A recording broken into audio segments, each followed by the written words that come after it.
Okay, so good evening to all of you, and welcome to many of our new viewers. Welcome back to some of our old viewers.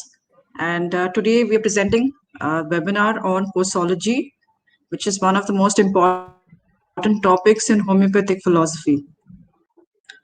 I welcome back our nice presentation on this topic, and keep your notebooks and your pens ready so that you can take down some notes. Posology is one of the most important topics because it has a lot of relevance in our daily practice as a so it's not just for the purpose of examinations, it is applicable even for wish you all the best, Sujata, and you can take over Thank from you, here. ma'am. Okay, ma'am.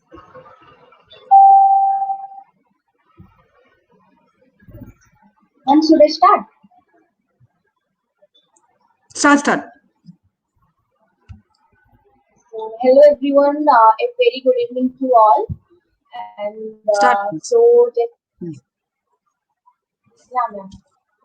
And first of all, thank you so much, Kartik sir, for giving me this opportunity and Ditsa ma'am for guiding me through this.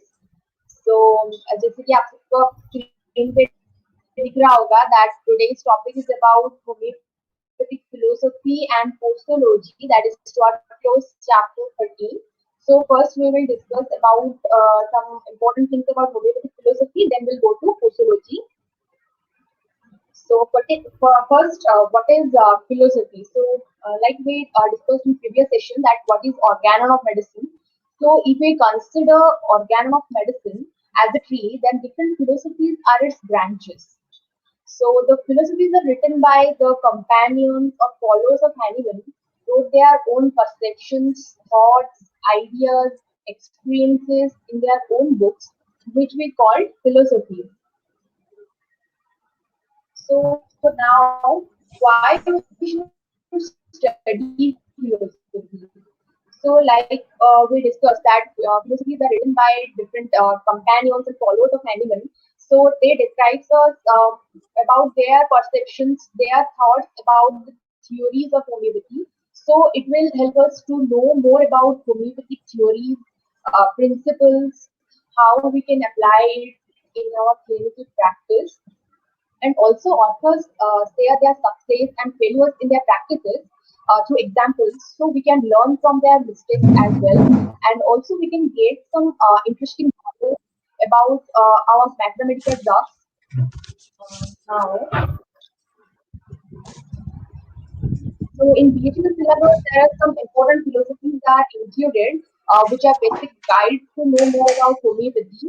Like in second and third year, there is Jyoti Kent, Scott Close, H. Roberts. And in fourth year, including these Kent Close and Roberts philosophy, also two new philosophies are added. That is Carol Duam, Richard Hughes. And so now the most important question, which I get so many times, that how to study philosophy.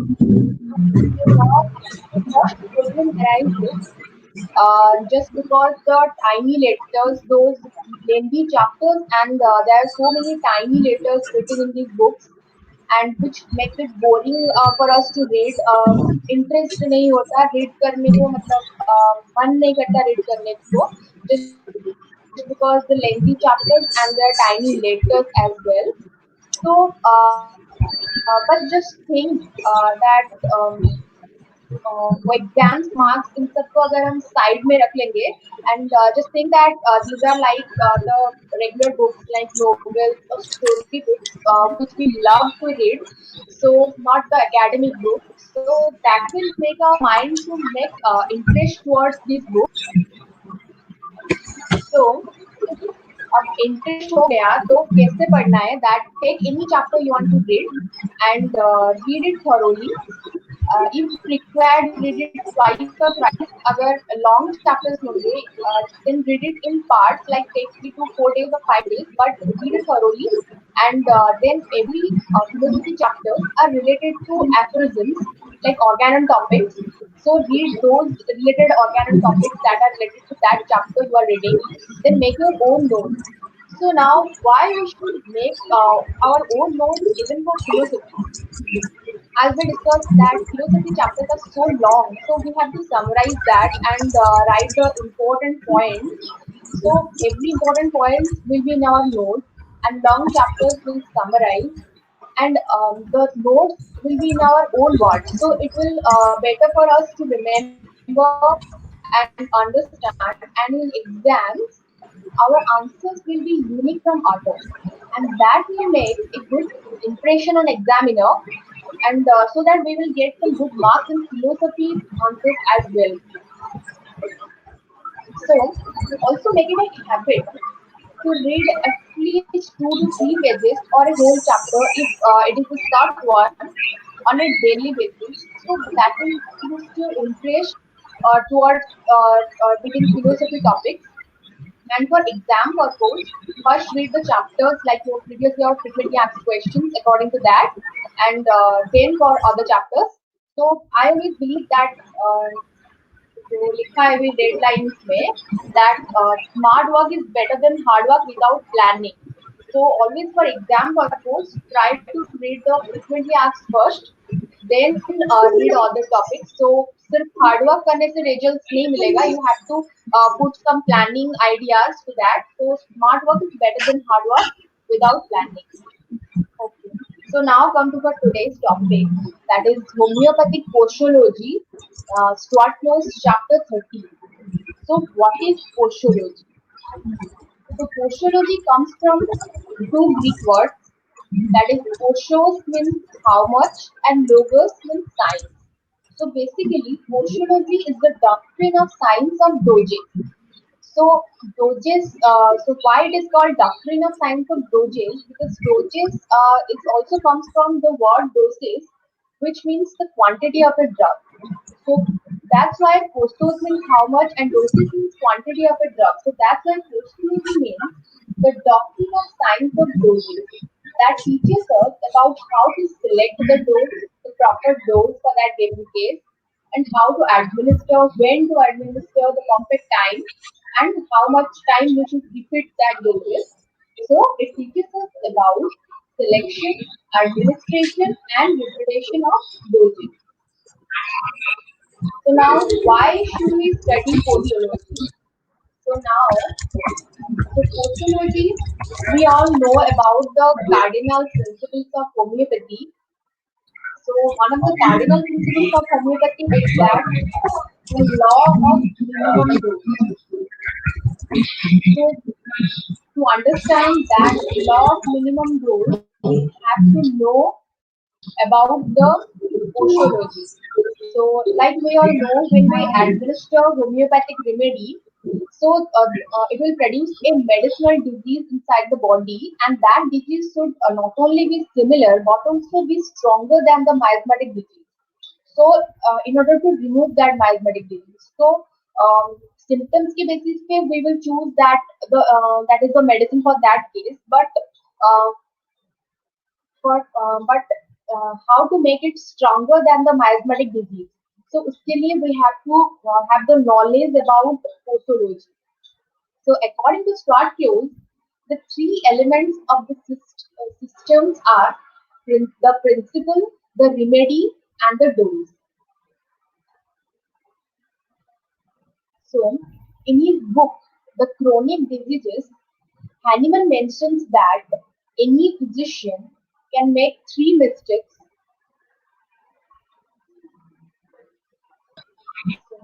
in his book, The Chronic Diseases. Hello? Yeah, ma'am. Hello? Sujata, can I interrupt, please? One second. Yeah, ma'am. Yeah, sure. Sorry, I'm just interrupting. There seems to be some problem with the sound. They're saying that there's a lot of background noise. So, are you able to hear any background noise? Can someone text me and tell me?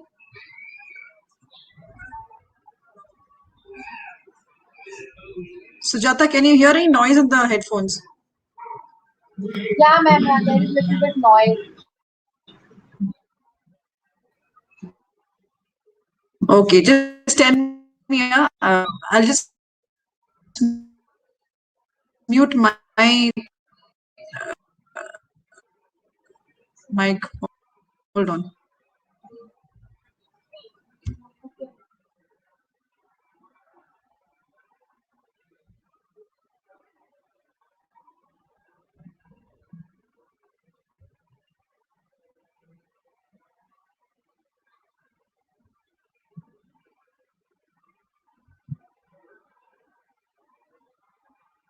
Yeah, ma'am, it's better now.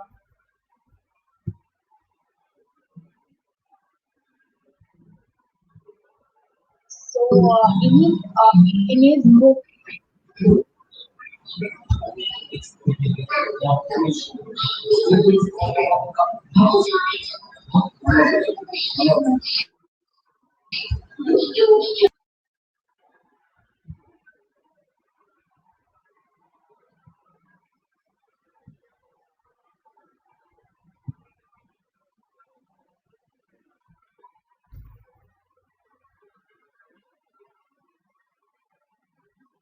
okay, ma'am.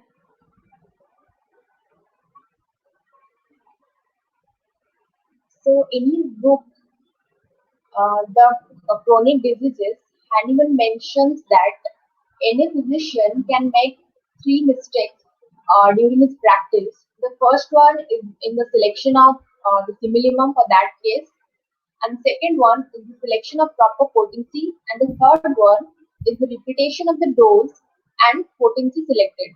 So to understand the second and third points, we have to have the knowledge about posology. So now, a range of potencies are available because each have difference in action. सारे potencies की range में action difference होती है. For example, Ipica in large doses causes nausea and vomiting, but in small doses under certain conditions it will cure the same. So that's why there is a range of potencies that are available. As we cannot expect to cure all the cases with just any two or three remedies. Like just we have the econite, rustus, and brownia, and we can cure the all the cases. So like that, we cannot expect to cure all the cases with any two or three potencies. So that's why we have a range of potencies available for us.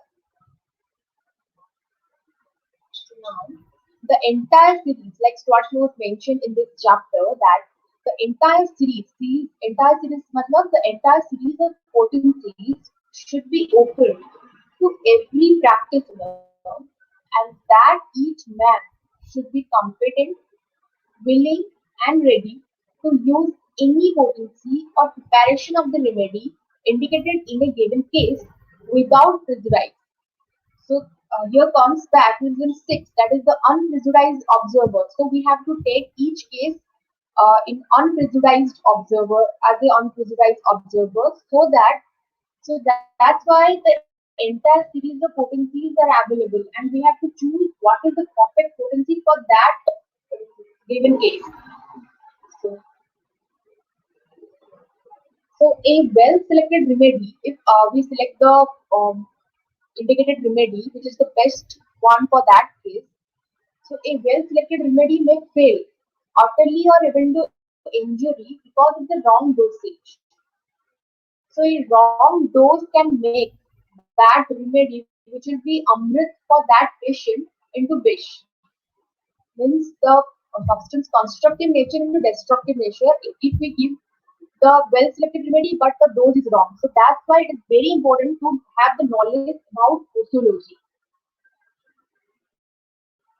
So sometimes some cases came which seems like it's uncurable, and we become hopeless that no, ये patient ठीक नहीं हो सकता, it's a incurable case.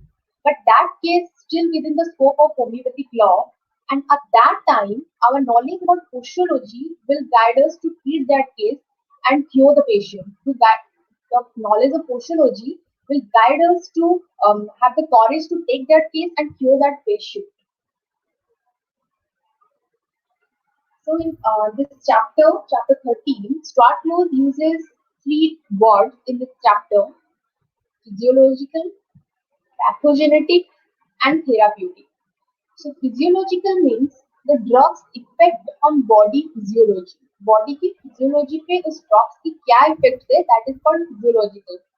And pathogenetic means like mentioned in drug pictures about the pathogenesis. So that is the pathogenetic effect. That is the toxic nature of the drug. And therapeutic means the curative nature of the drug. So homeopathic medicines should never be used in physiological doses.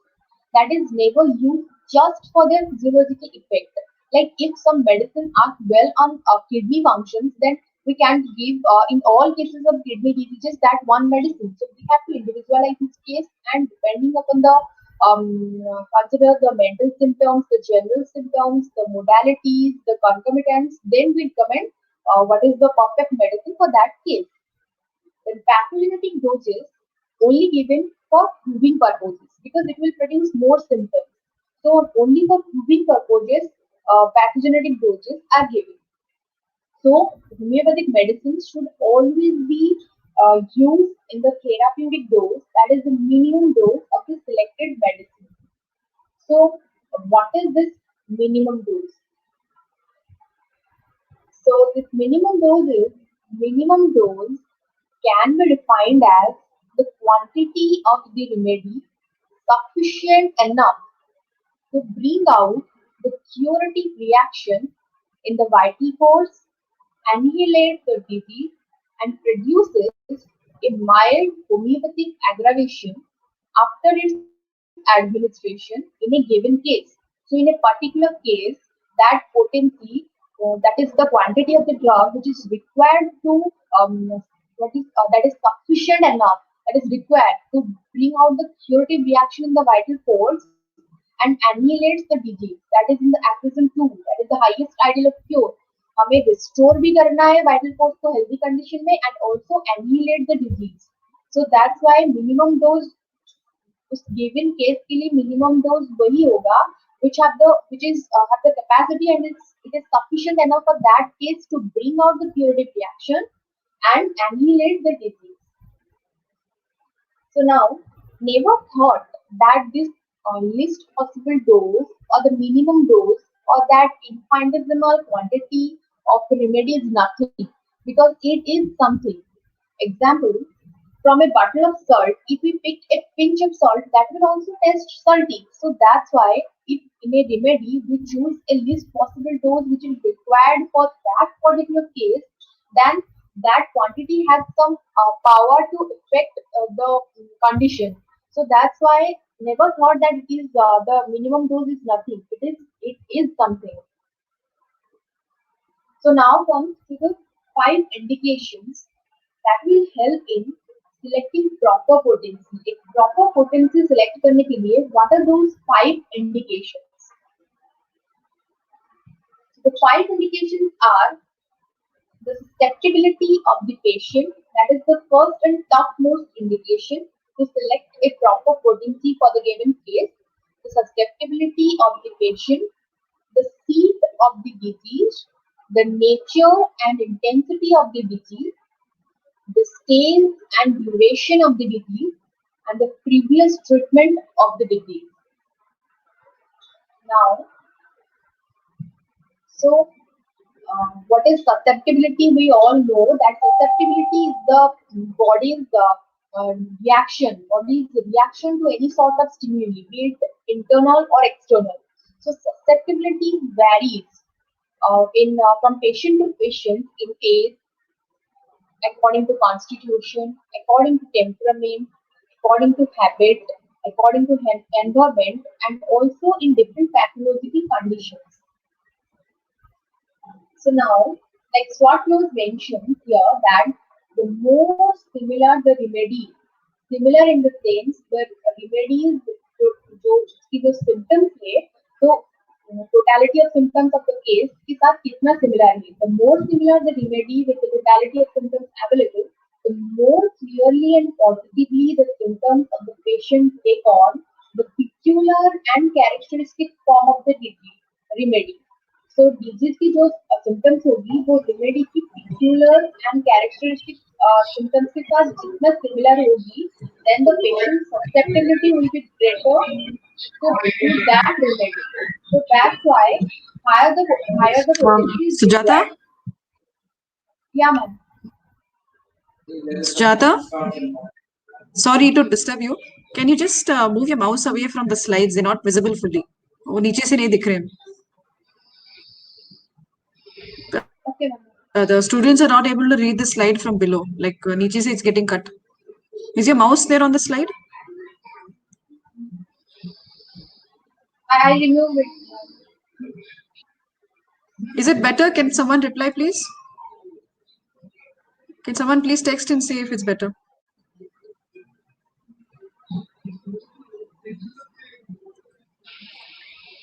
Is it better? Can any student please reply?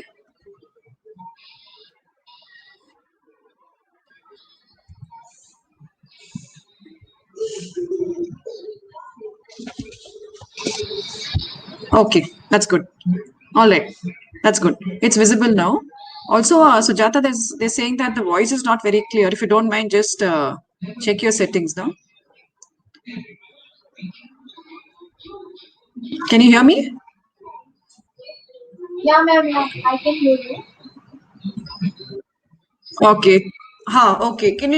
You just have to talk a little closer to the microphone. Yeah, just hold that little closer to you. Okay, okay, okay, ma'am. Okay. Please continue. Thank you. Okay, ma'am. Like Stuart North Yeah, mentioned, yeah, continue. the most okay, ma'am. Like Swartlaus mentions in this chapter that the more similar the remedy, the more clearly and positively the symptoms of the patient take on the peculiar and characteristic form of the remedy, the greater the susceptibility to that remedy and higher the potency is required. So Jar remarks in this chapter, Swartlaus mentions that Jar remarks low and high potency does not mean the strength and weakness of the remedy. So low, it does not mean that low potency are weak and high potency are the stronger ones. That is not the meaning of high and low potency. So, like Jar remarks, low and high potency does not mean the strength and weakness of the remedy. It means the development of the peculiarities of the remedy as we rise in scale of potencies. हम potency जितना rise करते जाएंगे, so the remedy will develop its peculiarity symptoms, peculiarity and more characteristic symptoms. So drugs, when proved in tincture or lowest potency, it will produce only the common and general symptoms, and that does not differentiate that drug from other drugs. So in one common symptom, there is so many drugs. But when proved in medium and higher potencies, will produce more peculiar and characteristic symptoms. So which makes it differentiate from other drugs. So Jar also says that by continually diluting and suppressing, remedies get neither stronger nor weaker. Like he mentions that low potency are not weaker ones and the high potency are not stronger ones, but that individual peculiarities become more and more developed. That is, their sphere of action is enlarged. So every drug is called proof. After proving, like we know that every drug are proved in different constitutions, both sexes, different age groups. But like that, every drug is called proved after proving it in its crude form as well as in different potencies, like the low potencies and the high potencies as well. So now, according to susceptibility, according to the age, susceptibility is the greatest in children and young, and diminishes with age. So now, susceptibility according to temperament and constitution, that is sensitive, nervous, sanguine, and chlorotic temperaments are more susceptible. Intelligent, impulsive, jealous persons are more susceptible. Tepid, phlegmatic, dull, sluggish persons are less susceptible. So this is according to the temperament and constitutions.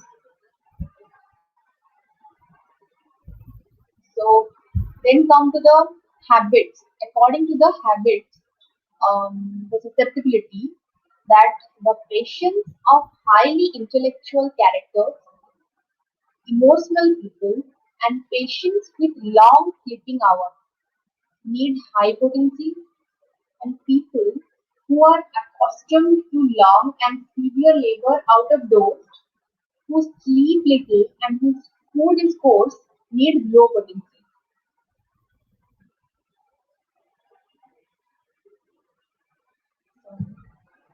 To become a successful homeopathic prescriber, we must have the knowledge to determine the degree of susceptibility of the patient in a particular patient at a given time.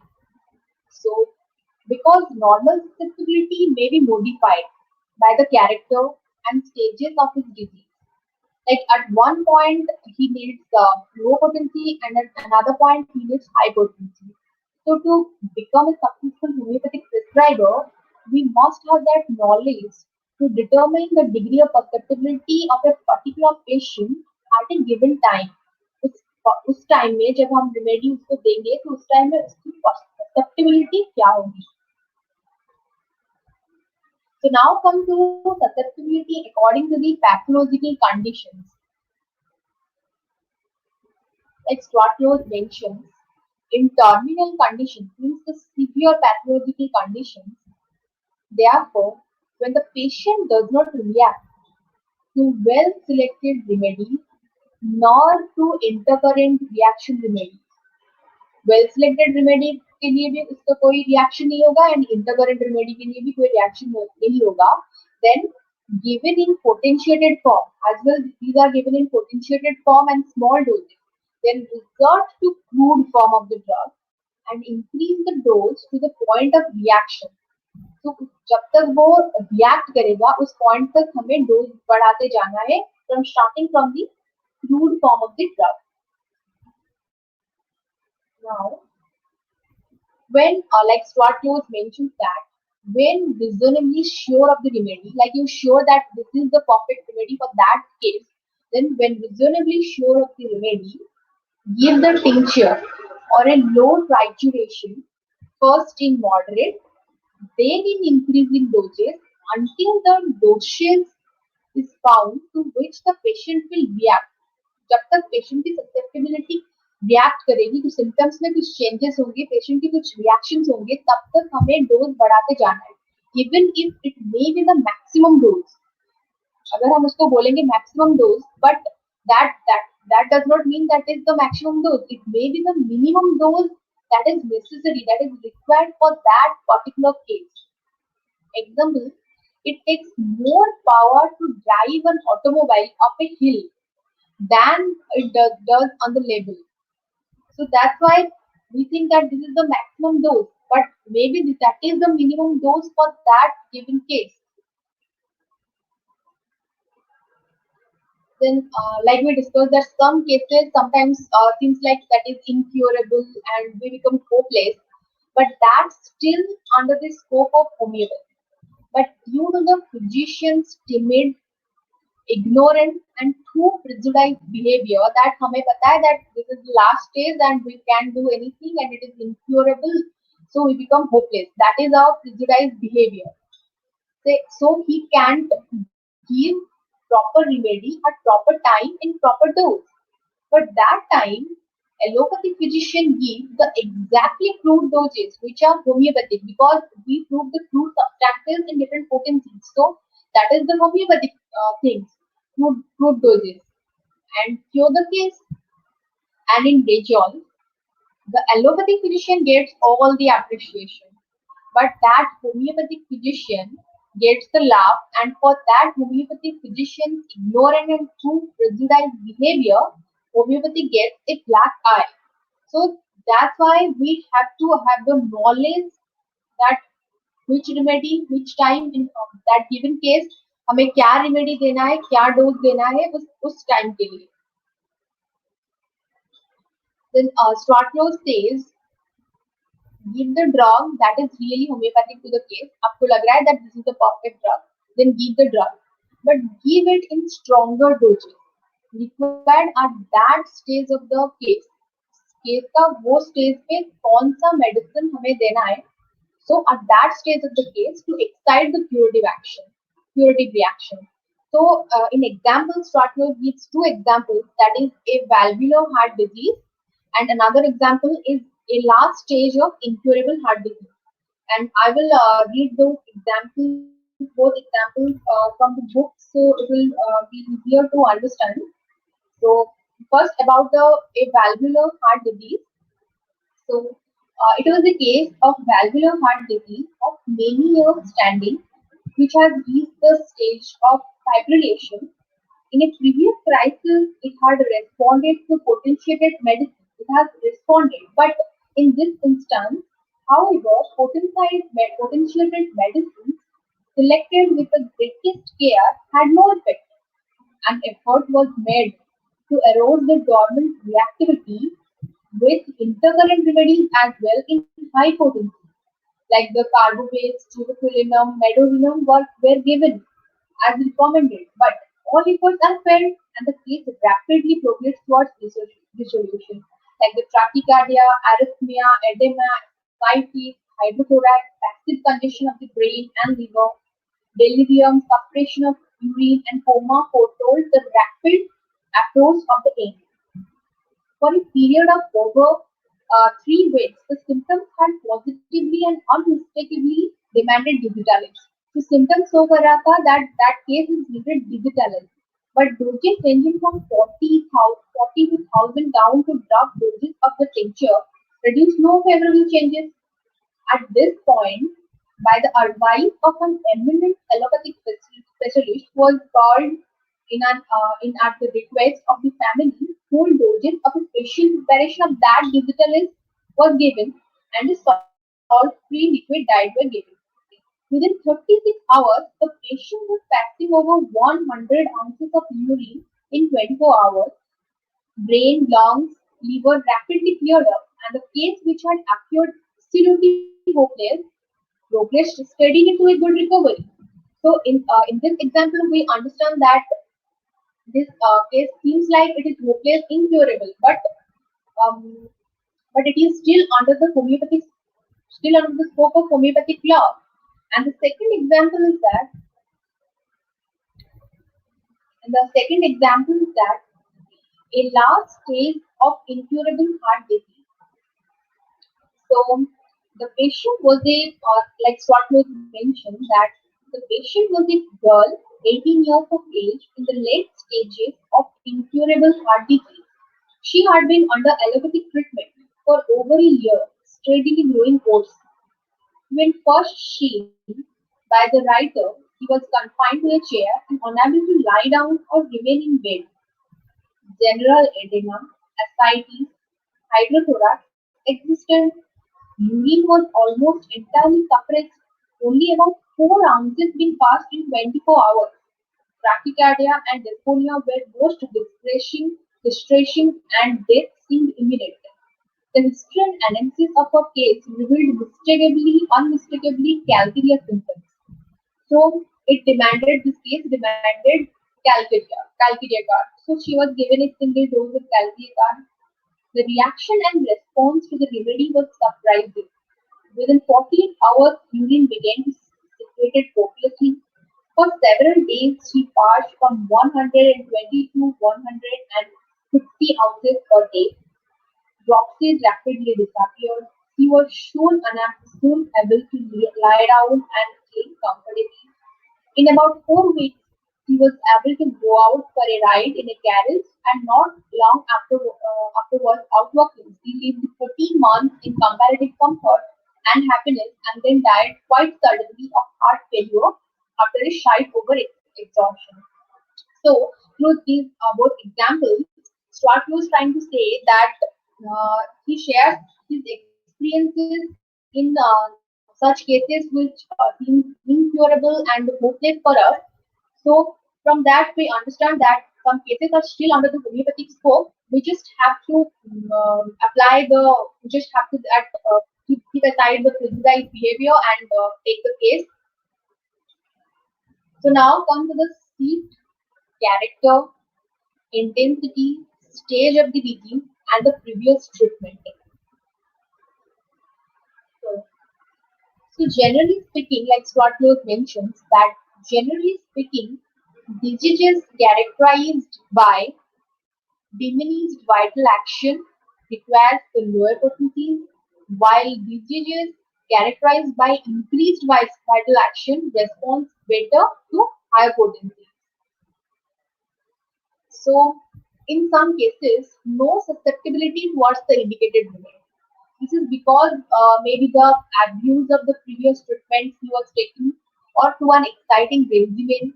So in that cases, if time permits, then it is best to cease all the medications for few days and carefully regulate the diet and regimen. Then medication may be resumed according to the temperament and constitution of the patient. In some cases, it is necessary to give the intercurrent remedy like opium, carbamate, sulfur, suja or nozo like sorinum, cisalinum, medorinum, tuberculinum, etc., which are indicated according to the present totality and the history of the case. What are the present totality of the case? Like we've got some few symptoms, and also the patient will say that the cause, the history of the disease, and according to that, which will be the intercurrent remedy needed for that case that will help to bring back the diminished susceptibility of the patient, and then the actual symptoms are produced, actual disease symptoms are produced, and we can select then the perfect simillimum for that case. So some cases need intercurrent remedy. Extractose mentions a single dose of the appropriate nozzle, which will be the intercurrent remedy, in a moderately high potency will sometimes view will sometimes clear up a case by bringing symptoms into view, which will make it possible to select the remedy required to carry on the case. So intercurrent remedies are like they will give in high potency, just patient की susceptibility कब diminish होगी so that वो act वो react ही नहीं कर रहा होगा, susceptibility react ही नहीं कर रहा होगा about the towards the medicine. So in those cases, some intercurrent remedies are needed, which will clear up the case by bringing the symptoms into view and will make it possible to select the remedy required to carry on the case successfully. So now the lower potencies, that is the 30th or below, are called the lower potencies. So in which cases lower potencies are indicated, that is the 30th and below, that is case with more common and particular symptoms than general symptoms. जिसमें general symptoms से common and particular symptoms ज़्यादा होंगे in that cases, and the remedies which are not properly proved, like in mathematica, some remedies are written that it is not properly proved. So those remedies should always be administered in smaller potencies. So and also biochemic remedies also administered in lower potencies. Then when the less similarity between the selected remedy and totality of the symptoms available to us, if there is less similarity, then lower potencies will be advisable. More physical when there is more physical symptoms and less mental symptoms. And in idiosyncratic and hypersensitive patient should always start with lower potencies. Then contraindications कहाँ पे हमें lower potencies नहीं देना है. That is remedies which are active and violent in their crude form. Crude form में जो बहुत ज़्यादा active and violent है, like the phosphorus and laxity, and prominent mental symptoms. In cases where there is prominent mental symptoms and that indicates some remedy, then we should administer that remedy in higher potency, not in lower potency. And nozodes are always administered in higher potency. So higher potencies means the 1 m or above. Those are called the higher potencies. So higher potencies indications are when there is more similarity between the remedy and the totality of the symptoms of cases that is available to us, then that should be administered with higher potencies. when there is more mental symptoms in a given case. In acute cases, if smaller potencies fail, then switch to higher ones. After a long relief with lower potencies, in some cases there is long relief with lower potencies and repetition भी हो गया होगा, but still symptoms again reoccur in same fashion. In that cases, we should change the potency to higher one. And also nojodes are given in higher potencies, always given in higher potencies. Substances, inert or poisonous in their crude form, can be used in higher potencies like silicea, arsenic, and if a patient is allergic to certain chemical substances, the same crude drug in higher potencies can cure the allergy. And contraindications, कहाँ पे हमें high potencies नहीं देना है, that is in advanced pathological conditions always start with lower potencies and then gradually goes higher ones. And in hypersensitive and idiosyncratic patients, it is always better to start with lower potencies. Then time of administration of the remedy. Some points which time would be the best to administer the remedy. That is the indicated antisoric remedy early in the morning, empty stomach. Indicated curative remedy shouldn't be given before the time of its aggravation. The best time is after the aggravation is over. Like we know that in natrum use, the aggravation time is 10 to 11 a.m.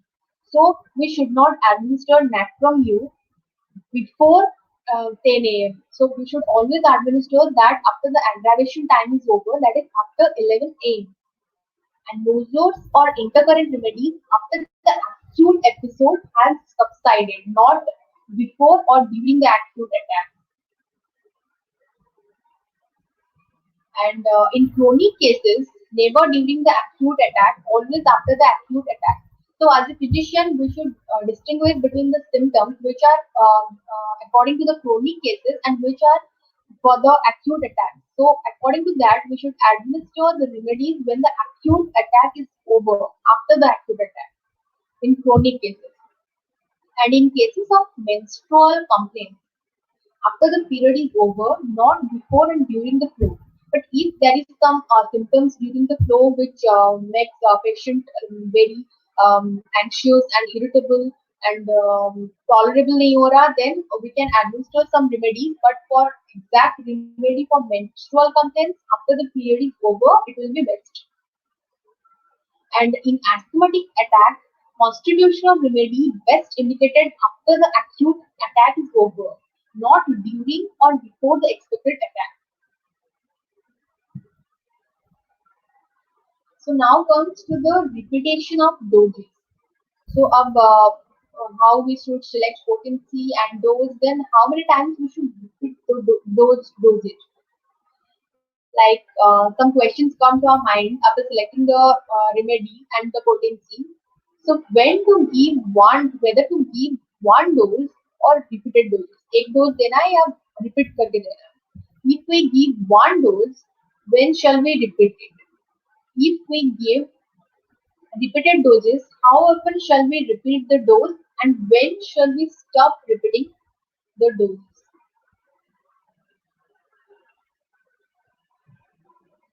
So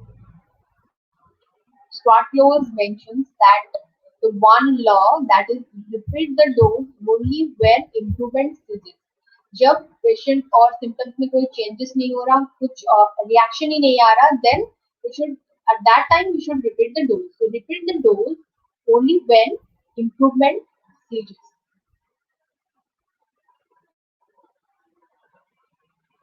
So in the beginning of a case, go slow, carefully and systematically select the indicated remedy and potency for that given case. The first dose, administer the first dose and await its full action and watch the results. उसको अपना full action complete करने दो, फिर watch the results. Results क्या हो रहा है? So if the remedy and dose are right, then there will must be some results. So Swartlo says that learn to wait.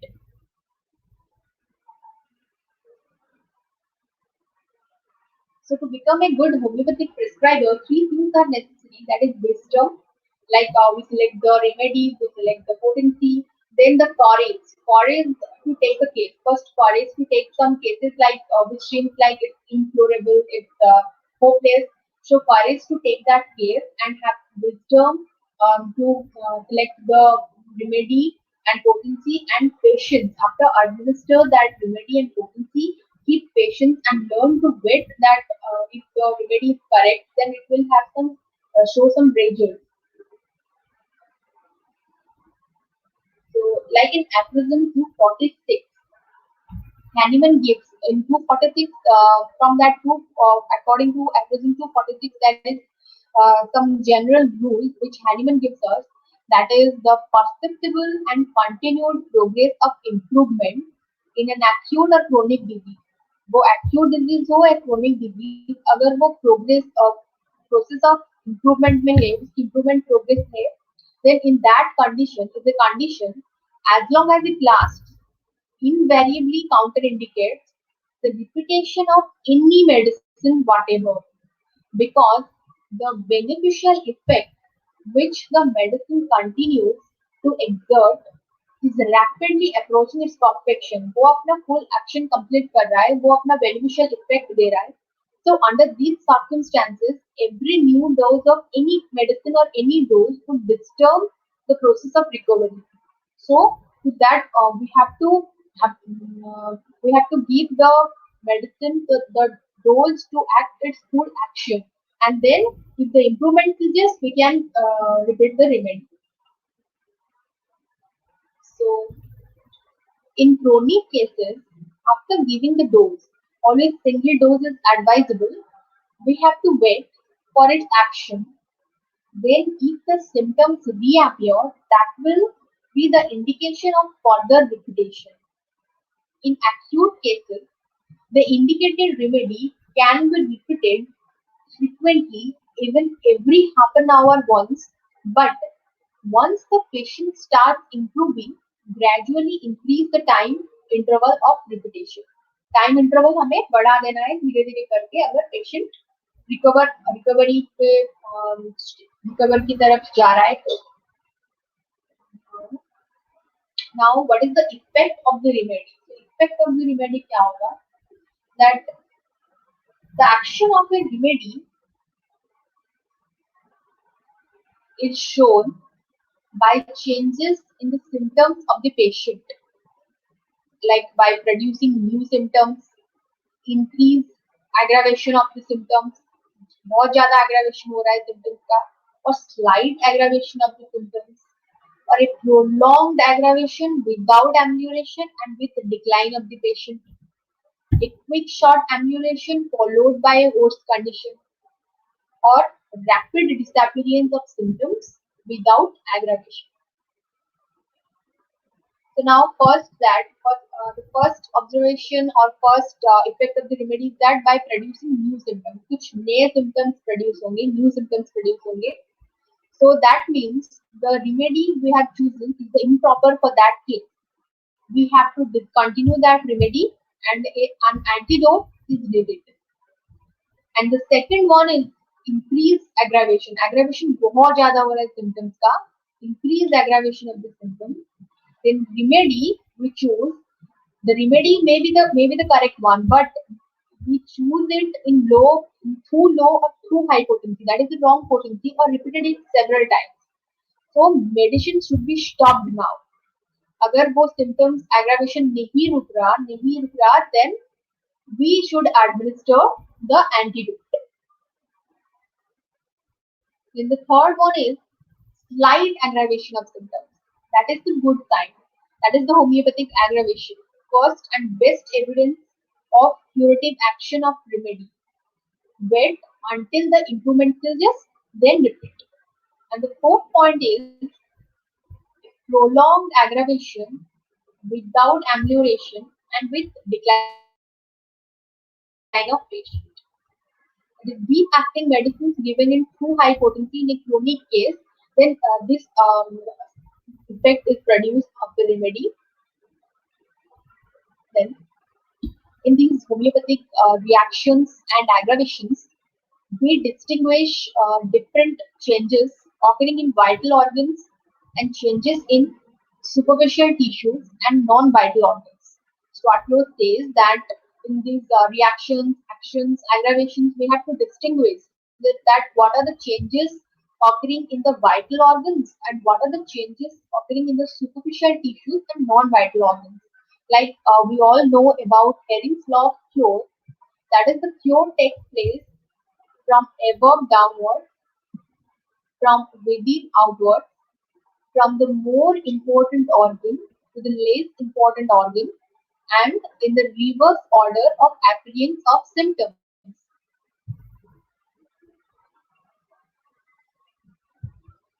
So, and the fifth point, that is a quick short amelioration followed by worst condition. Short amelioration then followed by worst condition. So there may be the remedy we selected is partly similar, so that is the wrong remedy for that case, or maybe the dose is insufficient enough to bring the cure, or the case is incurable. Then rapid disappearance of symptoms without any aggravation. And this is the most satisfactory cure because the physician as well as the patient both are satisfied with this kind of effect of remedy. So the remedy and dose both are appropriate for that case, and this is the most satisfactory cure, that is the rapid disappearance of symptoms without any aggravation. So law of dosage, that is the one law that is what was mentions, that is the curative dose, like the remedy, like we know that remedy should be similar to the miasmatic disease. So like that, the curative dose, like the remedy, must be similar in the quantity and quality to the dose of the morphic agent which caused the disease. So इसकी quantity and quality similar करने के लिए we have to know the posology. So the conclusion, like Stratford mentions, that the lower potencies will not cure all acute diseases, all infants, nor all aged persons, nor will higher potencies cure all forms of disease in all persons, but all potencies are required for the cure of disease, and any potency may be required in that given case. So we just have to an unprejudiced observer to observe that case, take that case in a proper way, select the most similibum remedy, select the proper potency, select the proper repetition of the dose. So all range of potencies are available for us. So that is it. I'll tried my best to explain you.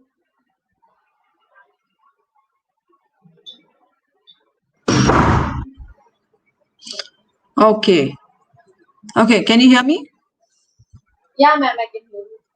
Um, Okay. So thank you very much for that wonderful lesson on posology. Unfortunately, today we tried a different platform, and I think the sound was not very clear in many places.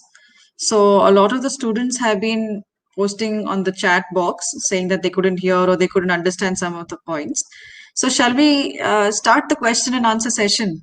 Even the Yeah, couple ma'am, of yeah. slides that they could not answer, we can ask them to tell us which slide was not clear. We could probably repeat that then. Okay, Okay, ma'am. students, you can start asking your questions one by one. Whichever slides, whichever doubts were not clear to you at that time. The beauty of posology is that it is the last and final step in case taking because you need to have your case taking thorough, you need to have your materia medica thorough, and you need to select your remedy correctly. After which you have to select the dose. मजा आ गया क्या बात है तो ठीक है जो भी डाउट्स है आप प्लीज पूछ लीजिए एक एक करके इस टॉपिक पे जो डाउट है वो पूछ लें. No, actually, posology is a lot to do with your experience also. You can't just by heart all Yeah, these things and ठीक है exam के लिए yeah, ठीक है but then you have to also understand a lot of things through experience. You to make a few mistakes in the clinic and then understand that this particular potency, this particular dose suits this particular ailment. Yeah, I mean, all of you had some doubts, no? Why didn't you ask that first? Is my voice is this better? Yeah, ma'am, it's better. No, some of them are writing on the chat box. Just see on the right hand side. Yeah, yeah, ma'am. Okay, so Surbi Singhal has a question. Why, according to these temperaments, the potency is deflecting? Okay, one by one.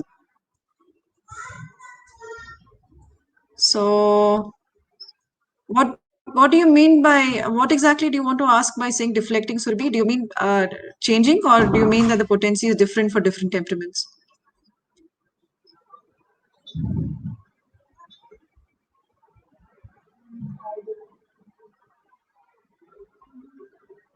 Okay. Can we do one thing till Surbi answers? I'm just asking her what she meant by deflecting. Can we answer the next question? A lot of people are asking that why are no sods given in high doses, high potency rather. Sujata, can you answer that? Why are no sods given in high potency only and not low potency? You should answer this. Okay. Sorry, should I answer this? Yeah, yeah, ma'am. Okay. So, see, nosodes, what is the origin of a nosode? Nosode comes from diseased discharge, diseased parts of, various organs. So you cannot give it in a crude form. If you give it in a crude form, then either it can cause a very violent aggravation, or it can cause some other, some new symptoms to occur. So, because these are diseased sources, it comes from the tubercular, whether there's a tubercular nosode or whether it is medorinum or whether it is some other nosode, we have to give it in a higher potency so that, and also we give nosodes as intercurrents, and also we give them as a remedy during terminal stages or advanced stages. In those stages, the body is very sensitive. It will react very easily if you give it in a low potency. In a low potency, the material dose, the physical quantity of the drug itself is very high. So you don't want to cause an unnecessary aggravation using a very high material, as in quantity ज़्यादा है drug का, इसलिए इसको high potency में देते हैं. In a high potency, the material quantity is very low. So the drug itself body.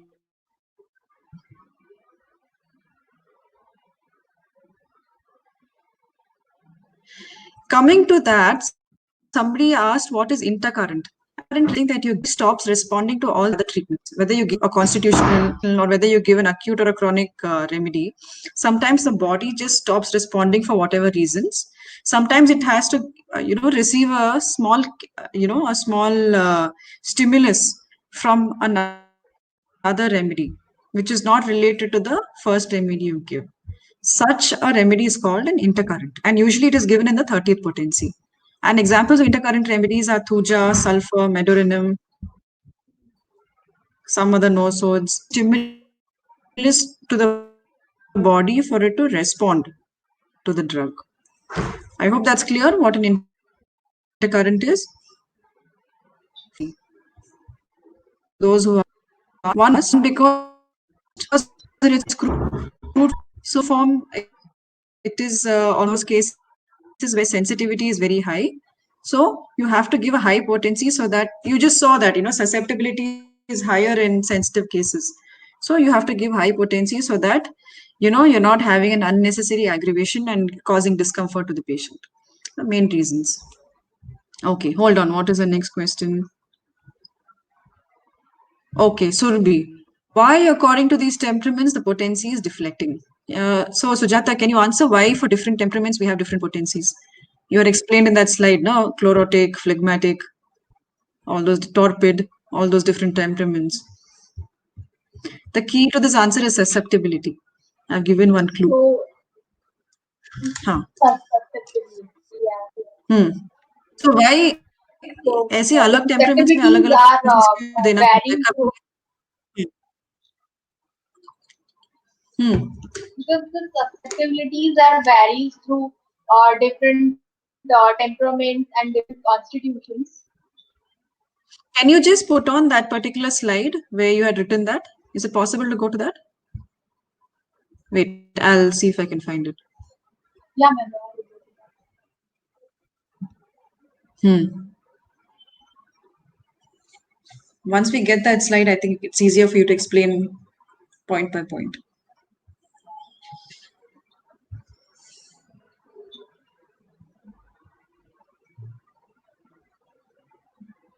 No, I think it's gone far ahead.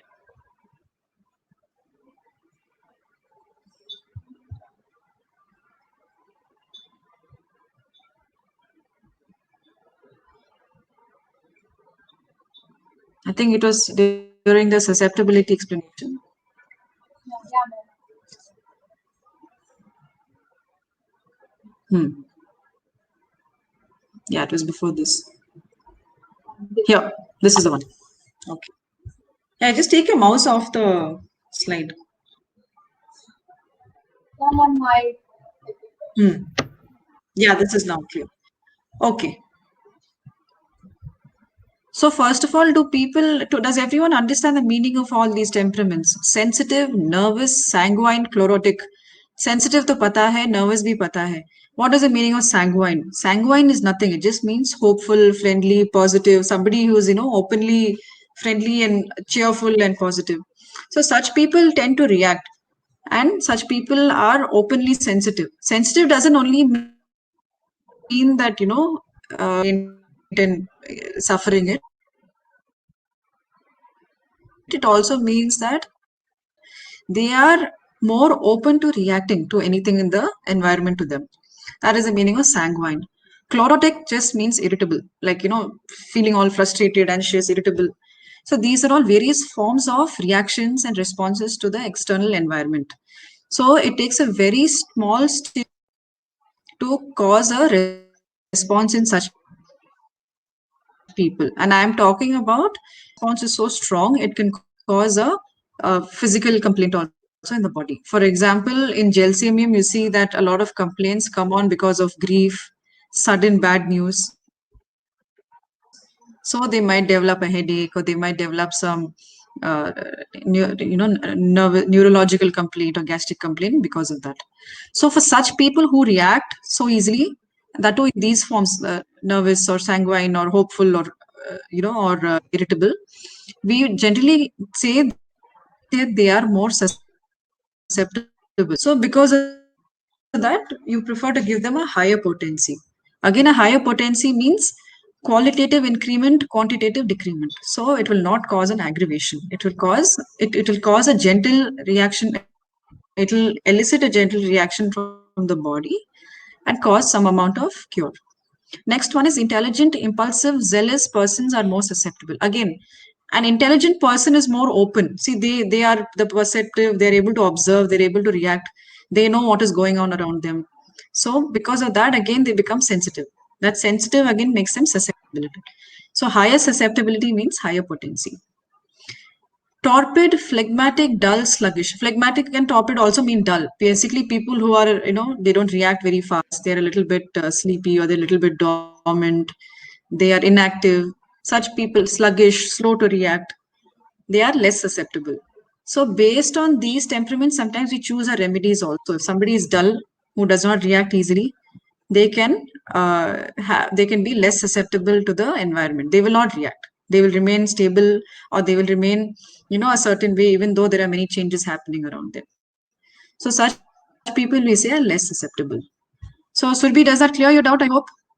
Because of temperaments, sensitivity changes. Because of changing sensitivity, susceptibility also changes. Okay. Next question is, what is the difference between dose and potency?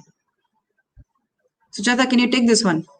It's not a difficult question. yeah, yeah, ma'am. Hmm. So potential means the like the quantity we say that the lower potency higher potency, but dose means कितने बारी हमें उसको Hmm. देना है that one dose after repeated doses after per day two doses. So dose and potency दोनों में difference यही है that that is the quantity or quality, and it's the how many times we should administer that remedy. Those things. Okay, so dose is just the repetition and the number of times a medicine has to be administered. Potency is the strength of the medicine, whether it is very dilute, a medium dilution, or whether it is in crude form. Okay, next question is sometimes in chronic cases, therapeutic remedy is given rather than the constitutional ones. Is it the right way? Okay, shall I take this one? Shall I answer this one? Yeah, ma'am. Okay. So what happens now in practice? Many times when you're doing, when you're taking the case and when you're trying to analyze the patient, you're not able to get the complete picture. Many times they do not present it the way that you expect, or you're not able to get enough number of symptoms to be able to come down to a constitutional remedy. But as a therapist, your job is to give a remedy which will cause some amount of relief, so that at least the patient returns to you the next time. So for that, giving them a therapeutic remedy, that is something that will at least deal with the chief complaints or presenting complaints, is perfectly fine. Actually, that is the best thing you can do, because at least the patient's chief complaints are getting treated, are getting relieved, and the patient develops a certain trust in you, and they will have the confidence to come back to you again for treatment the next time. By then, if you can analyze and you can sit through the repertory and materia medica and analyze their case and come up with a constitutional remedy by then it's good for you also. Maybe you can give it to them the second time. There is absolutely no harm in giving a therapeutic remedy just for symptomatic relief the first time, and then give a constitutional the next time. Good question. It's very applicable in the clinical practice later. Okay, so we answered the questions on no sods and high potencies. We answered on intercurrent remedy. Next question by Rohit is potency also related to remedy? Like in Kent, it is written that natrum mur works best in higher potency. Yeah, it is actually. Some remedies work better in lower potency, some work in higher potency. Also, the source of the drug is important. For example, Sujata had said that certain remedies like silicia or arsenic are inert or inactive. Like silicia is inactive in its crude form or lower forms. You have to give it in a higher potency. Natrium mure is common salt. So you can even eat the salt, and I don't think it can really have any.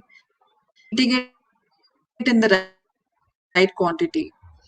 So natrium mure has to be activated. It's not a very fast acting remedy. So it has to be activated. So it has to be potent as the principle comes to the front. So it is, you're right. Potency is related to the remedy. Some remedies have to be given in a higher potency for it to act better. Some work even in a lower potency. So, for example, a remedy like arsenic is poisonous in its crude form. So, you have to give it in a higher potency, 30 potency, 200. You cannot give it in its crude form. That's how it works for different remedies. What is the difference between sensitivity and susceptibility? Okay. Sujata, can you take this? Easy question. Difference Yeah, between ma'am. sensitivity and susceptibility. Yeah. So sensitivity You can use the means help of. it is in the Yeah. sensitivity Hmm. means the emotional thing that the person is sensitive to the environmental conditions, but the susceptibility is the person's body's reaction to the stimuli, any sort of stimuli, be it the external or internal. So susceptibility will be applicable in both in physical plane and in mental plane, but sensitive means that mostly indicates to the mental thing, mental plane.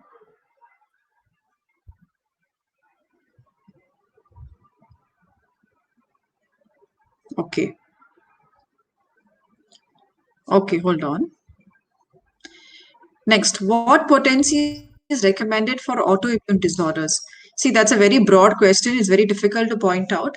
But autoimmune disorders, a lot of it is to do with your constitution also.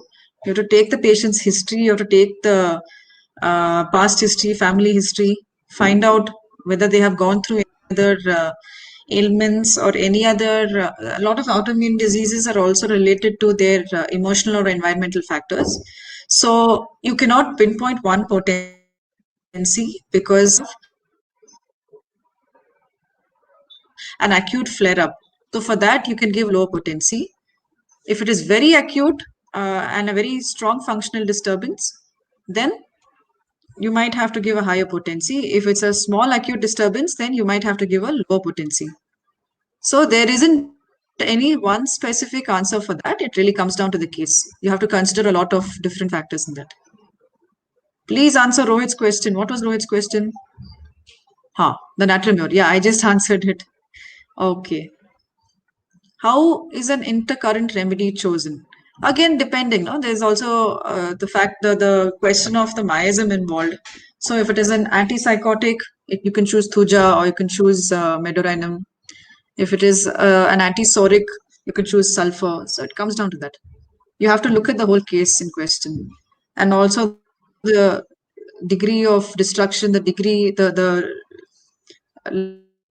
level to which the Ma'am, okay, next question by Srishti.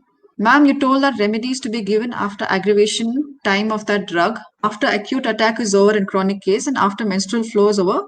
Why so aggravation? I'm sorry, I'm not following that exactly.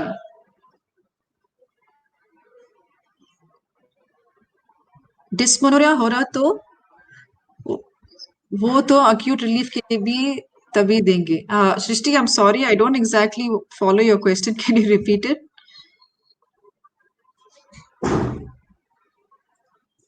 You want to? Okay. So I think your question is if somebody is suffering through something, why not give the remedy before the aggravation occurs? Is that what you mean?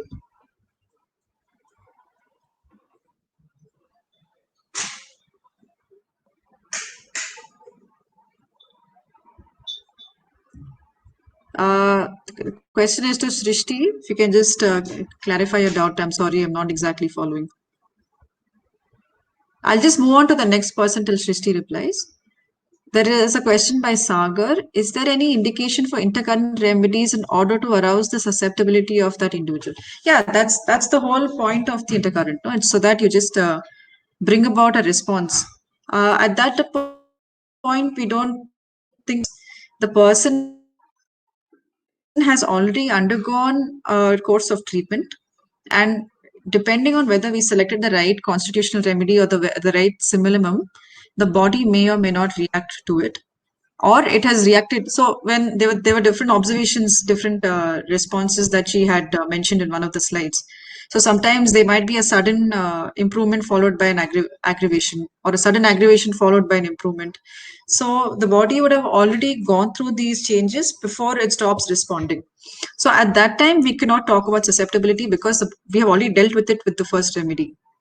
It's only because it has reached a plateau or reached a sort of slump after which it is not responding. That is when we choose an intercurrent remedy.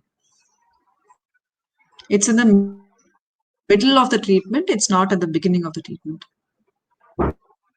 Okay, another question by Srishti. Ma'am, I heard that in skin diseases we should prefer low potencies. Prescribe low potency of the same drug, it nullifies previous action. Is it so?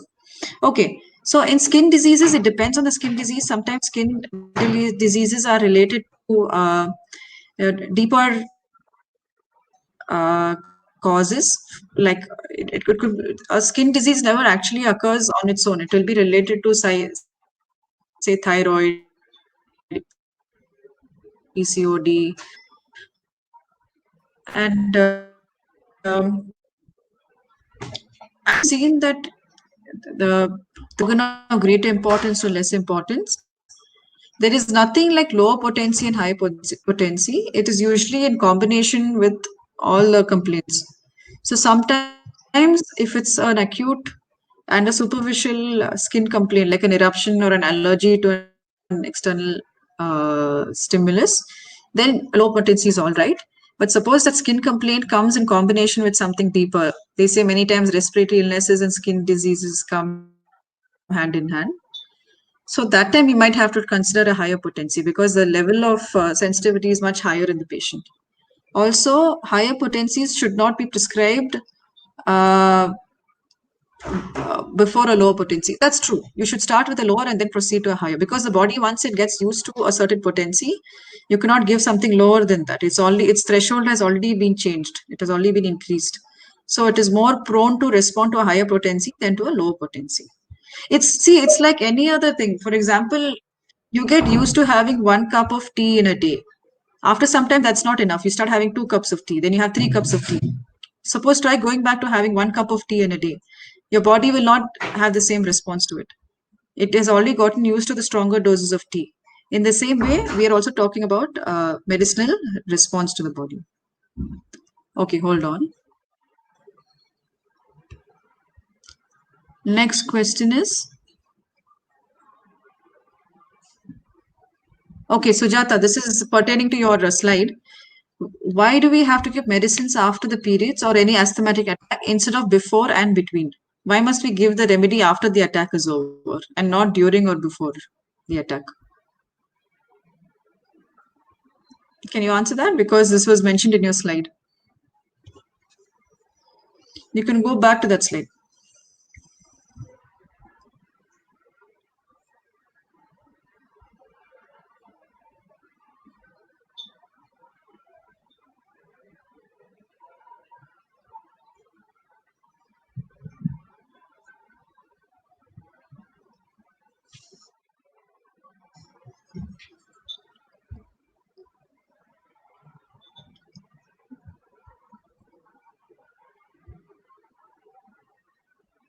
Are you searching for that slide?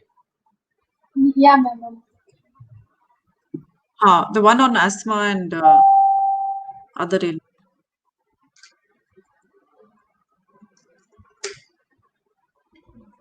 Hmm. This is the one. In asthmatic attack, constitutional remedy is indicated after the acute attack is over, because during the acute attack, the patient, if we administer any remedy, the patient susceptibility is like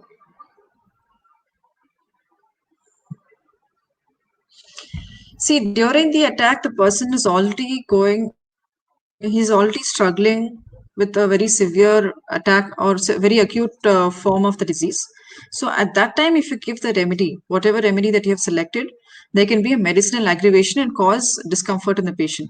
Maybe it may harm him, it may not harm him because medicinal aggravation is very temporary. But at that moment, if you give because see asthma it's a very acute thing it's a lot of discomfort and it's very severe when the attack comes on. So what happens is if you give the medicine at that time the patient has to suffer both the medicinal aggravation as well as the disease aggravation, which becomes too much for him to bear. So the best thing is to not let him suffer that intensity during the attack. Instead, make him take a course when he's not having the attack so that his body becomes stronger and it's more prepared to face any future attacks. And constitutional remedies usually are strong, they're also quite deep acting. So, for that, you have to give the body time to respond. It cannot respond immediately during the attack. And in case of menstrual complaints, it's almost the same reason because you have to give the body some time to respond. When they're already going through their cycle, at that time, if you give the remedies, sometimes there can be an aggravation of the medicine, which can increase the flow, which can increase the pain, which can increase the discomfort, which can also, give rise to excessive concomitant symptoms. Will not feel comfortable. They will feel a lot of discomfort and they will not find any improvement in their already existing suffering. So you'd rather give it either the cycle is over or you give it before it starts. That is the reason. Okay, what's the next question?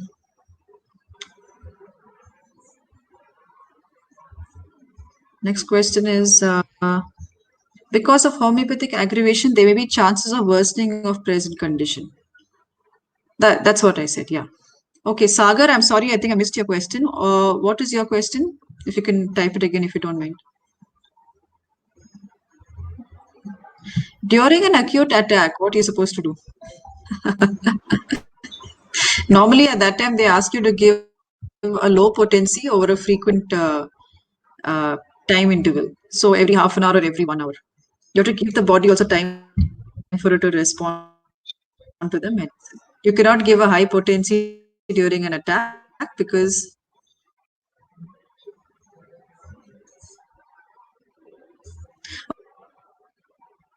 okay, that was already very sensitive. Okay, Shrishti is clarifying her question. Ma'am, okay, I think I just cleared that out, no?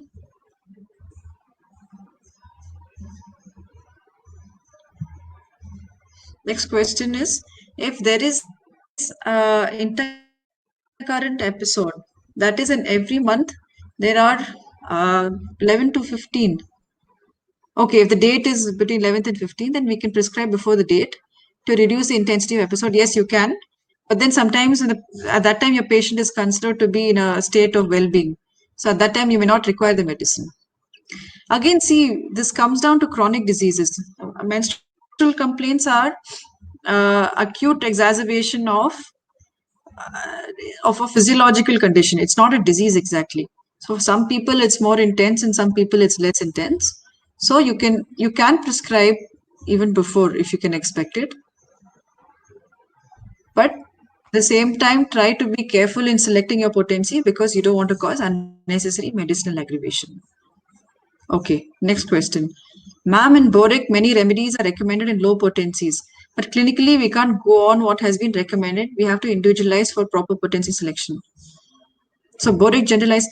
Okay. So another see one of the reasons is in during Boric's time when Boric wrote his book, 30 and 200 were considered higher potencies. They were more commonly employing potencies like 6x, 12x, maybe even crude form and tinctures.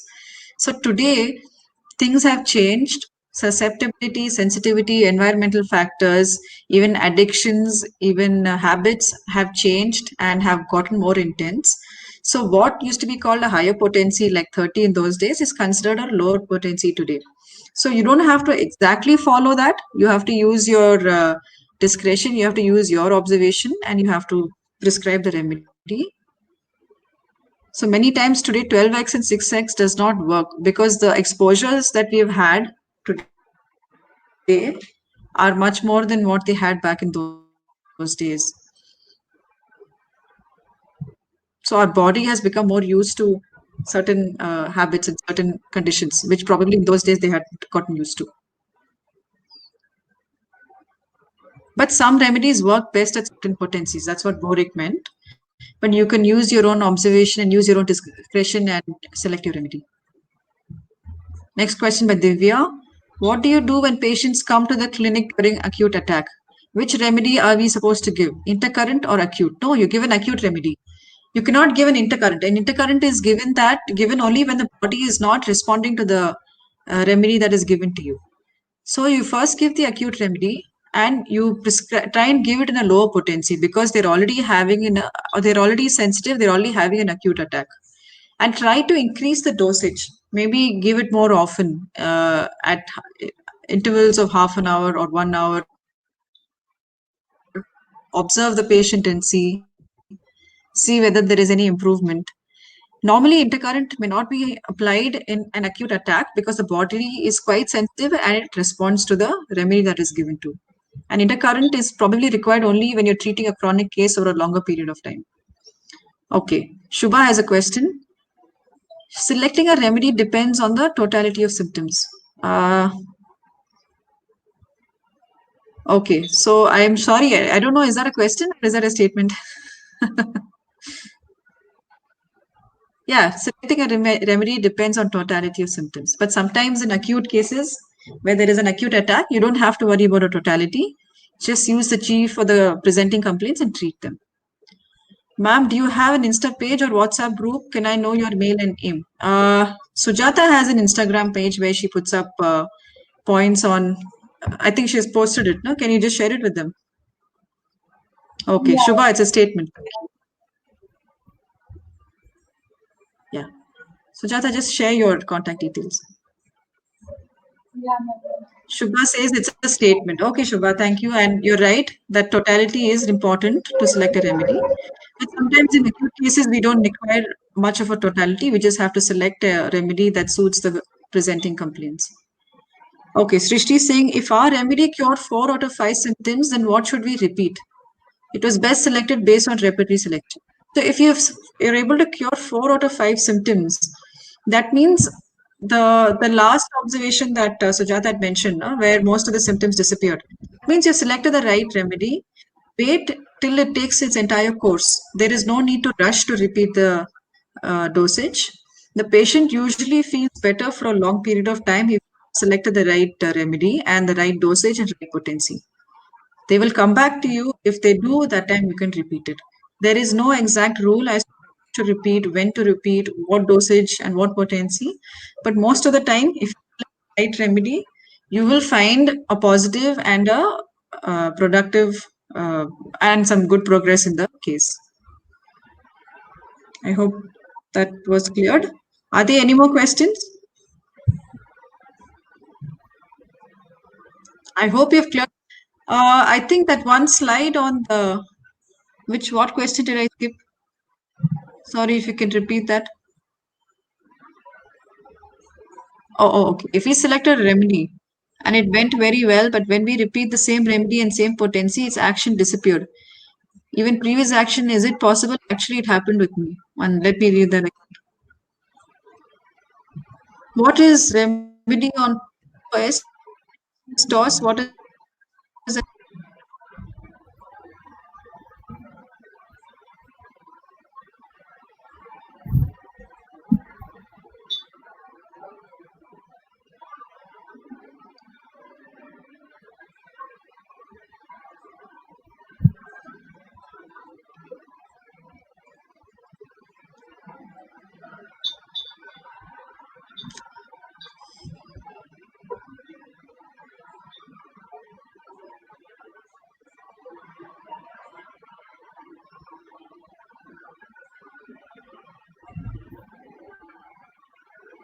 Okay, Srishti.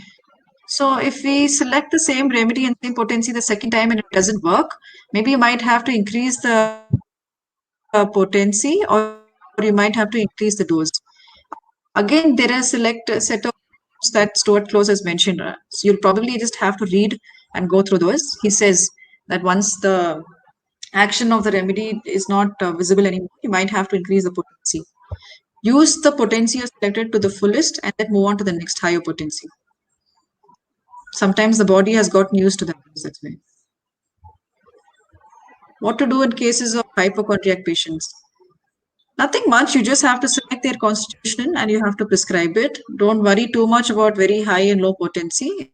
It's just that the environment plays a role in their reactions. So just choose a remedy that you think agrees with their constitution and prescribe the medicine. There will always be a response. It may not be a complete response, but there will be a response. Okay. Please repeat what you said. What did I say? Which part? I said that sometimes if the remedy selected and if the potency selected does not work a second time, you might have to raise the potency. Suppose 30 potency worked for you very well last time and your symptoms disappeared. And suppose this time the symptoms are not going away, you might have to increase your potency from 30 to 200. Your body has gotten used to the old potency. So sometimes increasing the potency will help, will bring about a reaction.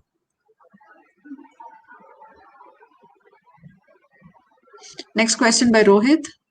Ma'am, it is true that well-selected remedy, if repeated with slightly higher potency through succussion and all, instead of repeating same potency, the action will be better. Yeah, it's called a plus potency, isn't it? I'm not sure if all of you've heard of it, but sometimes it's just a slight, like I said, it's a slightly increased stimulus, which will cause the body to respond better than the last time.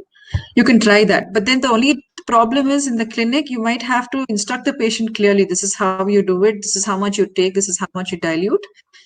So just be very clear on your. What about incurable conditions? incurable conditions depending on what the condition and what stage of disease the patient is in. So in terminal cases and in advanced stages where the patient cannot be cured, you only can give what you say, the ability to respond to the case, to the disease or to the medicine has come down. Patient cannot respond as well anymore. So at that time, Stoiclo says that please give low potencies or even crude form or tinctures, because you need to give a proper material quantity to elicit a response. So you can only palliate or you can only keep the patient comfortable, give temporary relief from the symptoms till however long you can. So in incurable conditions, up to in terminal stages, you have to give low potencies or crude drug form because the material dose is required. Did I miss any question? Sujata, I think they want a repeat on the example of valvular heart disease that you had read out. I think the audio was not clear at that time. So you'll have to just, if you can just read it out again. Can you do Okay, that? ma'am. Yeah, ma'am. I would read from. I Hmm. will read from book.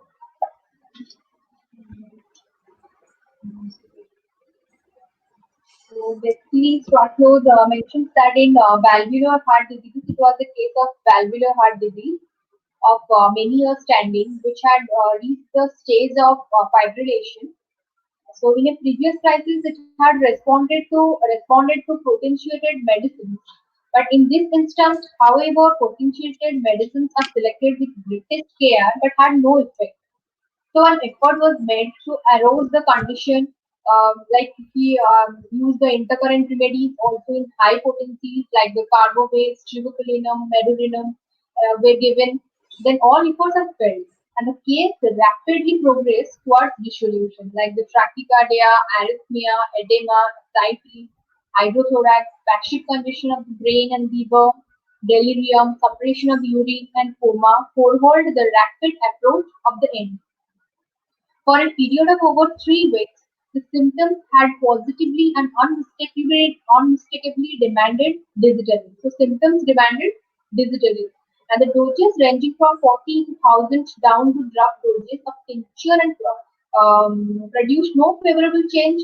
At this point, by advice of an eminent allopathic specialist, who was called in the request of the family, full doses of a special preparation of digitalis. He also administered that digitalis in a material dose, and a small salt-free liquid diet were given. And within 36 hours, the patient was passing over 100 ounces of urine in 24 hours. Both brain, lungs, and liver rapidly cleared up, and the case, which had appeared absolutely hopeless, progressed steadily to a good recovery. So, so through this example, Schwarzkopf is trying to explain that this case seems to be incurable and hopeless. We become hopeless, but that the symptoms the case demanded about digitalis, but Schwarzkopf administer every potencies and all, but that there is no favorable change. But with the advice of an allopathic physician, he also administered that allopathic physician advises also about that digitalis in a crude form and a special preparation and with the salt-free liquid diet, which is the change the diet and regimen and cure the case. So here Schwartlow is trying to say that some incurable cases seem incurable, but it is always under the scope of homeopathic law.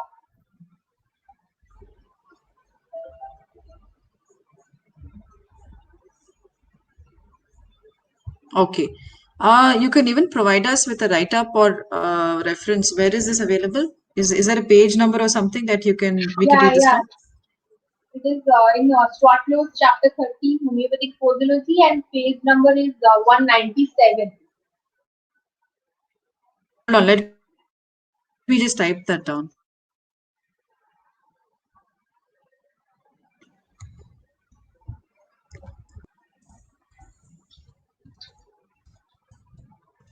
Chapter 13, Page 197. 97 and 98. 197. Oh, is that 97 and 98 or 97 and 197? 98. Sorry, what Both is the page number? Okay, okay, okay. Got it. 197 and 190. You mean 197? Yeah, ma'am. Yeah. Is that 197? Okay, okay, okay. Yeah. So for those of you asking about the valvular heart disease note, you can even go and refer to it on page 197 and 198 of Stuart Close, chapter 13, the chapter on posology. So let me just move on to the next question. A couple of more questions are there. Okay, Sagar has asked a very, very good question. It's one of my favorite questions. So, is diagnosis important in homeopathy? So, what do you think, Sujata? Is diagnosis important? Yeah, ma'am. It's important to know the disease condition, how far the disease goes, and the patient's condition, the stage, and intensity of the disease. Hmm. So Herbert Roberts says that diagnosis is not of any great therapeutic value. He's right because we're not treating malaria, we're not treating tuberculosis, we're not treating cancer. We're treating the patient as a whole. But at the same time, diseases are nothing but a group of symptoms, very specific and particular symptoms. So you might as well know what symptoms occur and what conditions occur, the pattern of the disease and symptoms in each ailment, so that you know what you're dealing with, how you select your remedy. So, diagnosis is important for your knowledge, for you to know the symptoms of every disease. Once you know the symptoms, you can select the remedy. Diagnosis is important, but it has no therapeutic value. For example, you're not treating the disease, you're treating the patient and his symptoms. So, Sagar, your question should be answered. Diagnosis is important for the physician's knowledge of knowing all the symptoms, but the physician need not use the diagnosis to select the remedy. He just has to use the symptoms available to him. And for that, you should be able to recognize the symptoms of each disease. You should be able to tell the difference between tuberculosis and pneumonia. You should be able to tell the difference between cirrhosis and fatty liver. You should know the difference between kidney stone and gallstones. And that's how you will be able to select your remedy. Next question by Shreya Sharma. Why don't physicians use potencies such as 20 or even 19? So, our stalwarts like Hahnemann and Roberts, they did a lot of experiment in the in their own hospitals. And while it's easy for them or for the pharmacists to jump from one potency to the next potency, it is very inconvenient to use a range of low potencies or a range of high potencies. So they standardize saying that 30, sorry, 6x, 12x, 30, 200, and then 1m and the millisiemel scale after that. They standardized it so that we all know that a range of diseases fall within these particular potencies. You know that you can treat certain intensities and certain degrees of ailments within these particular potencies itself. Instead of employing all the potencies 20, 21, 22, and unnecessarily succussing and potentizing and just making a mess in your clinic, if you can generalize and if you can group together a set of ailments within one potency, it is easier for prescription, easier for the patient to also follow. It's nothing but standardizing. Okay. Incurable condition, does it palliate or will it cure? Will it be cured by the low potencies? See, the whole point of calling it is incurable is that it cannot be cured, unfortunately. An incurable condition has undergone a very deep structural change which cannot be changed by medicines. That will require some surgical intervention or it might require some other deeper physical intervention. So we cannot cure incurable diseases. You can only palliate them. You can only bring about temporary relief to the patient till however long you can. So we cannot cure an incurable condition with low potencies. You can only keep them comfortable, give them temporary relief using low potencies. Please share the link for the recording. Yes, that we will. Once the recording is done, we'll share the link with you. Any other questions? Any other doubts? Anything else? Have I missed out anybody's questions?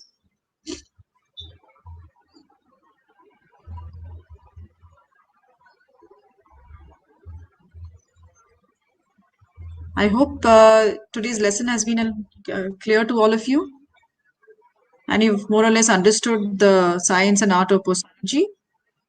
A lot of it has to be understood through practice and through experience in the clinic. Everything cannot be by hearted or everything cannot be understood at one shot. Many of these things we learn. But if you does remedy have duration of action? Yes, remedies have durations of action. Some remedies have a very short period of action. For example, aconite can only work up to a maximum of 2 days. For example, if you had a fever for maybe 2 days, then you can prescribe aconite, after which aconite cannot work.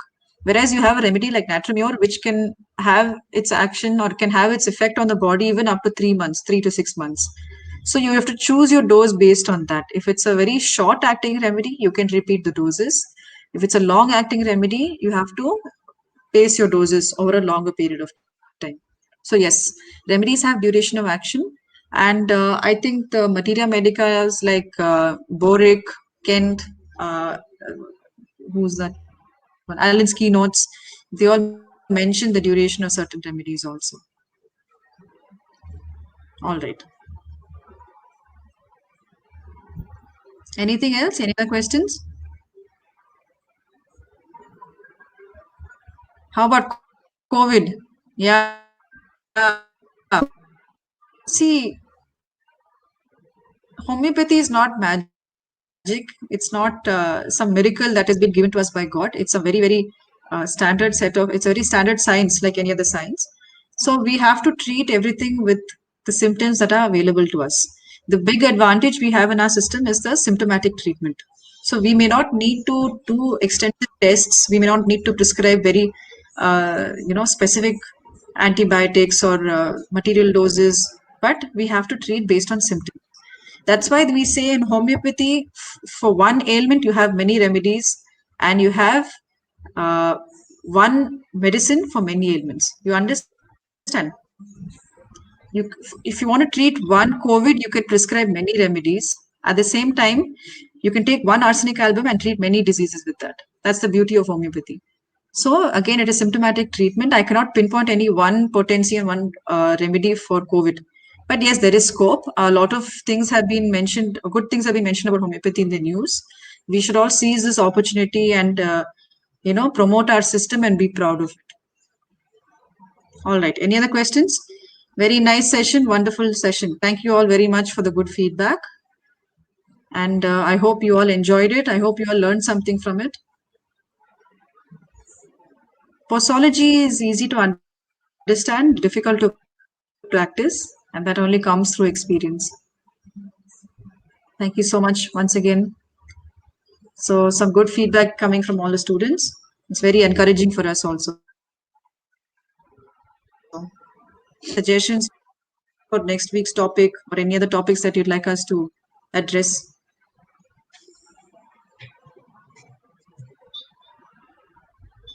More than your explanation, I like your response to our questions. Okay. Okay, Srishti is asking one more.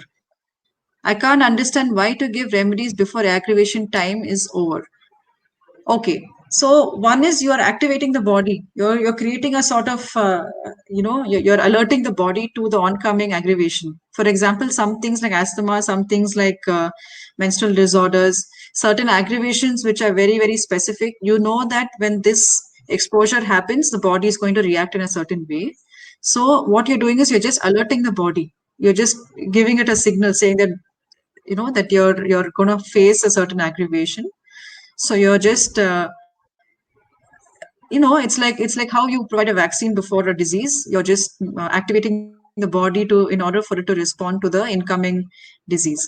So if you can give it before the aggravation, your body is already on alert and it can respond in a better way to the aggravation. If you give it during the aggravation, you're causing a medicinal aggravation along with the disease aggravation. It's nothing, it's just double trouble, no, for the body. That's why we don't give it during the aggravation. We try and give it before.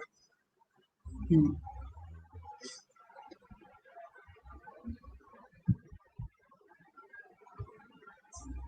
This is not the remedy before aggravation. It's only applied to those conditions where you know that there is a cycle or there is a specific repetition.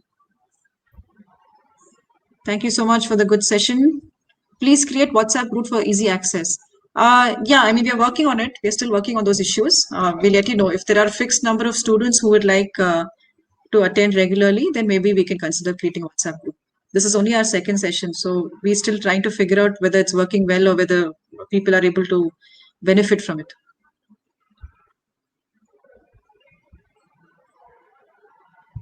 You loved question and answer session more than explanation part. I think the sound quality was better during that time.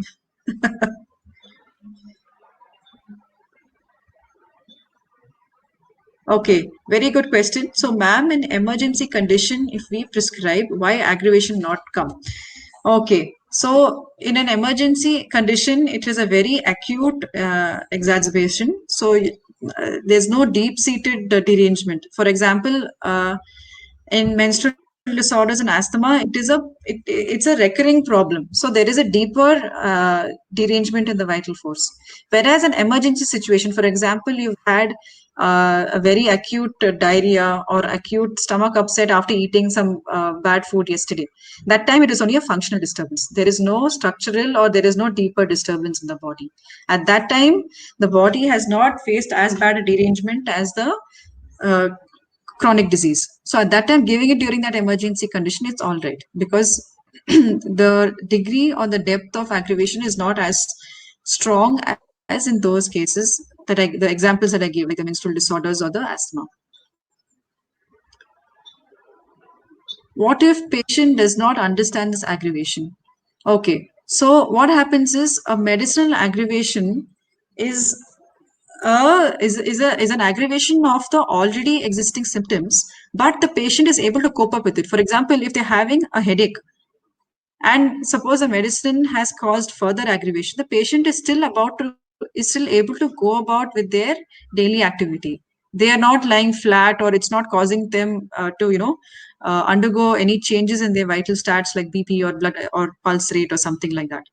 So they'll probably call up and say, the doctor, my headache is worse, but at the same time, I'm able to move about, I'm able to do my routine. They will not say something like my pulse rate has gone up or I'm feeling palpitations.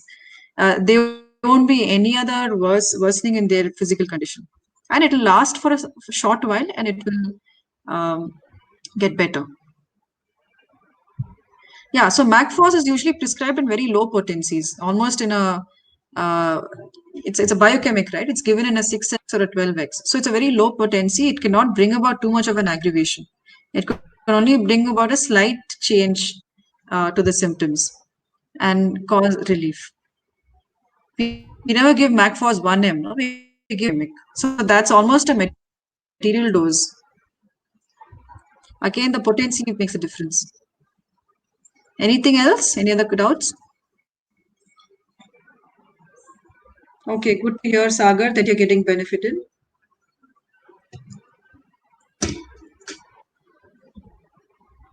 If anybody wants to suggest the topic for next time, you can make a suggestion, or we will choose the topic for next time's discussion. Art of case taking. Yeah, that's a good topic. Okay. So, ma'am, some medicines of aggravation at 3 a.m. So, in proving that medicine has proved in different countries, different weather, and different climate.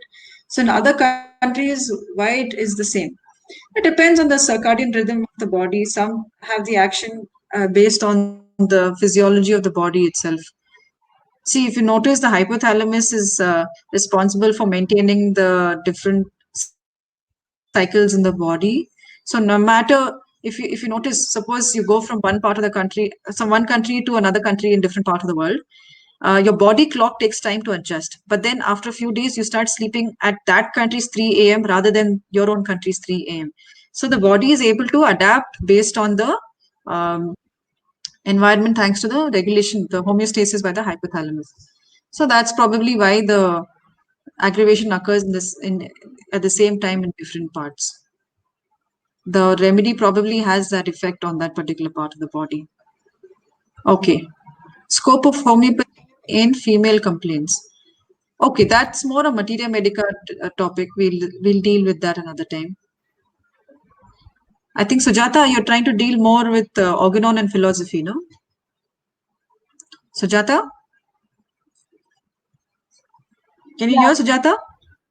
yeah, Yeah. ma'am. So I think we can decide next week's topic otherwise, something in philosophy or organon.